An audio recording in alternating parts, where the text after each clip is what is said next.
on his last-minute regulatory changes because incoming presidents can easily undo them if they are done after November 1st. You may have not heard, and Mr. Bush apparently had not either, that an obscure little law could make it easy for Democrats to undo any last-minute Bush regulations enacted any time in the last 6 months of his presidency. As a wise man once said, pretty sneaky, sis, diagonally. Our fourth story tonight on Mr. Bush's attempts to extend his legacy, the question we will ask of Mr. Obama nightly until his inauguration, what do we do now? As Bill Clinton discovered, it can be very tough to undo those last-minute zingers.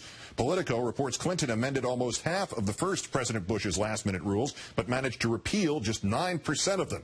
This President Bush could only repeal 3% of President Clinton's. But now Politico reports Democrats are looking at a 1990s law that could let Congress, on simple party line votes, undo even some of those last-minute rules that Mr. Bush tried to get in early. Let's bring in Jonathan Turley, the professor of constitutional law at George Washington University. Good to talk to you again, John. Hi, Keith. Baseline question first. Why is it often so tough to undo those regulations? I mean, Bush undid, most of the Bill of Rights. What's the difficulty with something with a few regulations here?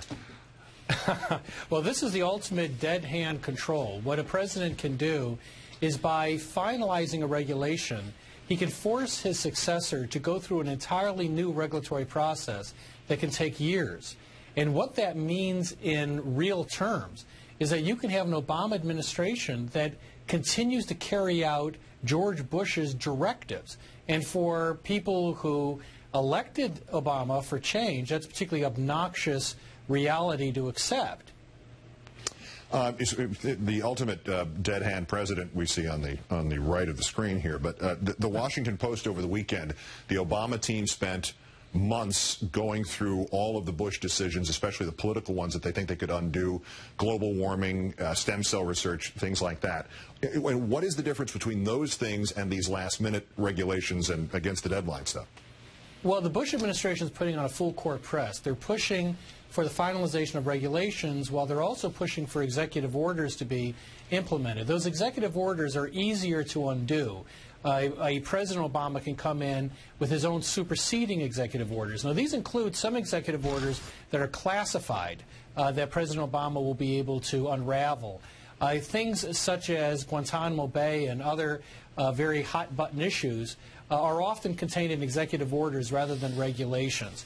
Those regulations, however, is what really concerns people the most, because to push through a regulation at the end of an administration is akin to fouling the water well. It is almost a sign of contempt for the results of the election. Now, President Bush is not the first to do that. President Clinton did that. It's not particularly good form.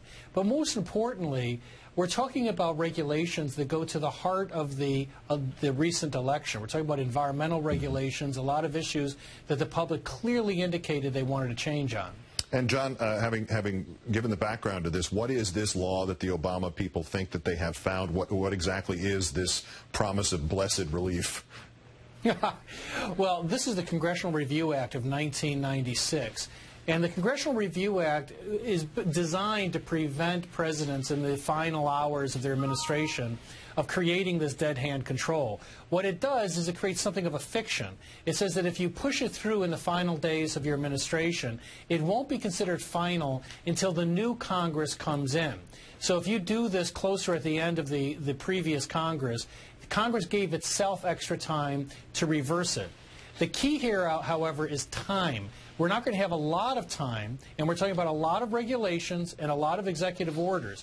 And that's why Obama reportedly has a team of dozens of people who are trying to unravel this very complex web of executive orders and regulations to use that time efficiently. So then paint the scenario for me about exactly what this looks like in the Senate and the House on the last days of January of next year. Is there a flurry of legislations in which a dozen of these are repealed at the same time, or one giant get rid of Bush bill, or how does it work? Well, they could do it in an omnibus manner like that, and I expect that they may have to. What is strange about this administration is that President Bush has a certain benefit in being the least popular president in modern history, in that you really can't statistically go any lower. And that seems to, in a strange way, have freed up his subordinates, where they are trying to just run the table and move every regulation, executive order they can to try to create this control. And I think that Congress, if it's going to deal with this, is going to be dealing with literally hundreds of executive orders and regulations, and also hundreds of signing statements by this president. And eventually they're going to have to tackle each one of those individually to give Obama the right to direct his own administration.